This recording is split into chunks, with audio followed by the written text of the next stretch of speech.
2026 সালে বিধানসভা নির্বাচনকে সামনে রেখে এখন থেকে আপনি তো পাঁশকুড়া ব্লক তৃণমূলের সভাপতি, দলীয় কী কর্মসূচির উপর জোর দিচ্ছেন এখন থেকে? দল এখন যে কর্মসূচি দিয়েছে সেই কর্মসূচিকে সামনে রেখে গোটা পাঁশকুড়া ব্লকের 253টা বুথে দলীয় কর্মীরা তারা তাদের কাজ শুরু করেছে। আমরা ভোটার লিস্ট ভোট করানোর আগে যেটা প্রথম কাজ হচ্ছে ভোটার লিস্টে আমরা দেখছি যে একই এপিক নাম্বারে একাধিক ব্যক্তির নাম একই এপিক নাম্বারে বিভিন্ন বিধানসভায় বিভিন্ন রাজ্যে আছে, সেইগুলো যাতে সংশোধিত হয়। ইতিমধ্যে আমাদের দলের নেত্রী বাংলার মুখ্যমন্ত্রী মমতা বন্দ্যোপাধ্যায় নেতাজি ইন্ডোর স্টেডিয়ামের মিটিংয়ে যে অভিযোগ করেছিলেন নির্বাচন কমিশন সেই অভিযোগ মান্যতা দিয়ে কালকেই অর্ডার করেছে নির্বাচন কমিশন থেকে যে যাদের এপিক নাম্বার একই নামে বিভিন্ন নাম আছে সেই নামগুলো সংশোধন করতে হবে। তার মানে বাংলার মুখ্যমন্ত্রী মমতা বন্দ্যোপাধ্যায় যে অভিযোগ করেছিলেন সে অভিযোগ সত্য। যে পথে মহারাষ্ট্রের বুকে 4 মাসে 39 লক্ষ ভোটারের নাম নতুন করে অন্তর্ভুক্ত করেছে, দিল্লির বুকে লাস্ট 6 মাসে 5 লক্ষর বেশি ভোটার অন্তর্ভুক্ত করেছে, করে দিল্লি দখল করেছে, মহারাষ্ট্র দখল করেছে, এটা পশ্চিমবাংলা, এটা গুজরাট মহারাষ্ট্র নয়। সেটা বাংলার মুখ্যমন্ত্রী মমতা বন্দ্যোপাধ্যায় বারবার বলেছেন, সেটা আবার প্রমাণ করে দিলেন। বলছি, ব্লক সভাপতি হিসেবে ব্লক এলাকায় তৃণমূলের কর্মীদের সংগঠিত করতে আপনি কী কী পদক্ষেপ নিচ্ছেন? আমাদের কর্মীরা এখন বাড়িতে বাড়িতে যাচ্ছে, ভোটার লিস্ট নিয়ে কাজ করছে, দলীয় স্তরের যে সমস্ত মিটিং সেই সমস্ত মিটিং করছে, দল যা যা নির্দেশ দিচ্ছে সেই নির্দেশ দলীয় কর্মীরা বুথ স্তরে তা প্রতিপালন করছে। সাধারণ মানুষদের সঙ্গে আপনাদের কেমন যোগাযোগ? সাধারণ জনসংযোগে বাংলার মুখ্যমন্ত্রী মমতা বন্দ্যোপাধ্যায়ের 69খানা কর্মসূচি পশ্চিমবাংলায় চলছে। পশ্চিমবাংলার একটা পরিবার নেই যে পরিবারে বাংলার মুখ্যমন্ত্রী মমতা বন্দ্যোপাধ্যায়ের কোনো সরকারি কর্মসূচি যে কর্মসূচি কেউ পায়নি বলে বলতে পারবে। তো সেগুলোকে সামনে রেখেই আমরা 2026 সালে বিধানসভা নির্বাচনে মানুষের রায় চাইব এবং আমরা আশাবাদী পশ্চিমবাংলায় চতুর্থবারের জন্য বাংলার মুখ্যমন্ত্রী মমতা বন্দ্যোপাধ্যায় হবেন। 294টা সিটে আমরা চোখে চোখ রেখে লড়াই করব। 3 অঙ্কের সংখ্যা ভারতীয় জনতা পার্টি পৌঁছাতে পারবে না, 0 থেকে 1 বামপন্থীরা হতে পারবে না। তৃণমূল কংগ্রেস চতুর্থবারের জন্য তৃতীয়বারের থেকে বেশি বিধায়ক নিয়ে ক্ষমতায় আসবে। এই ব্লক এলাকায় বিজেপি বা অন্য বিরোধী দলগুলোকে আপনারা কীভাবে দেখছেন? রাজনৈতিক বিরোধিতা থাকবে, রাজনৈতিক বিরোধিতার নীতি আদর্শের উপরে বিরোধিতা থাকাটা ভালো, কিন্তু বিরোধী দল যারা ভারতীয় জনতা পার্টি তারা আজ অবধি দাঁড়িয়ে বলতে পারছে না 100 দিনের কাজের টাকা পশ্চিমবাংলার মানুষ পায়নি কেন।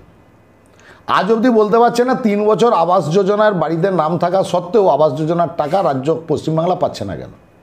তো তাই বিরোধীদেরকে আমরা গুরুত্ব না দিয়ে মমতা ব্যানার্জির উন্নয়নকে সামনে রেখে পাঁশকুড়া পশ্চিম বিধানসভা 2011তেও জিতেছে, 16তেও জিতেছে, 21এও জিতেছে, 26 সালেও জিতেছে। বলছি, এই ব্লক এলাকা উন্নয়নে আপনার প্রধান লক্ষ্য কী রয়েছে? আমরা পাঁশকুড়ার মানুষ হিসাবে মমতা ব্যানার্জির কাছে আমরা কৃতজ্ঞ। মমতা ব্যানার্জির হাত ধরে পাঁশকুড়ায় ফায়ার ব্রিগেড সেন্টার হয়েছে, পৌর ভবন তৈরি হয়েছে, কৃষক বাজার তৈরি হয়েছে, আমাদের সুপার স্পেশালিস্ট হসপিটাল তৈরি হয়েছে। আমাদের পাঁশকুড়াতে সবথেকে বড় প্রত্যেকটা বাড়িতে পানীয় জল পৌঁছে দেওয়ার জন্য পিএইচই দপ্তর থেকে আগের যা বিভিন্ন প্রকল্প ছিল তার বাইরে নতুন করে 25খানা প্রকল্প গ্রহণ করা হয়েছে। পাঁশকুড়াতে 750 কোটি টাকার বেশি খরচ করে পাঁশকুড়া 1 জিপির জানাবার গ্রামে জল শোধনের ইউনিট তৈরি হচ্ছে, যেখান থেকে গোটা পাঁশকুড়া ব্লকের মানুষ পরিশুদ্ধ পানীয় জল পাবে। রাস্তাঘাটের উন্নয়ন হচ্ছে, নতুন করে রাস্তা পিচ হচ্ছে। পথশ্রী প্রকল্প থেকে পথশ্রী 3 থেকে 100 কিলোমিটার নতুন করে রাস্তার ঢালাই হয়েছে জেলা পরিষদ, গ্রাম পঞ্চায়েত সমিতি, এসআরডি এর মাধ্যমে।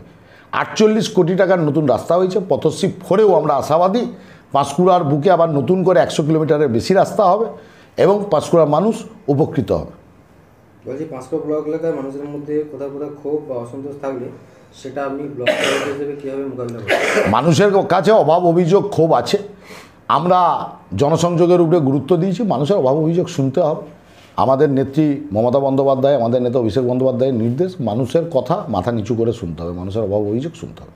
বলছি, তরুণ ভোটারদের মানে যারা 18+ নতুন ভোটার হচ্ছে 26 সালে বিধানসভা নির্বাচনের আগে তাদেরকে দলীয় দলে আনতে কী পদক্ষেপ নেবেন? নতুন ভোটারদের স্বাগত। নতুন ভোটাররা বাংলার মুখ্যমন্ত্রী মমতা বন্দ্যোপাধ্যায়ের উন্নয়নের পক্ষেই তারা আছে।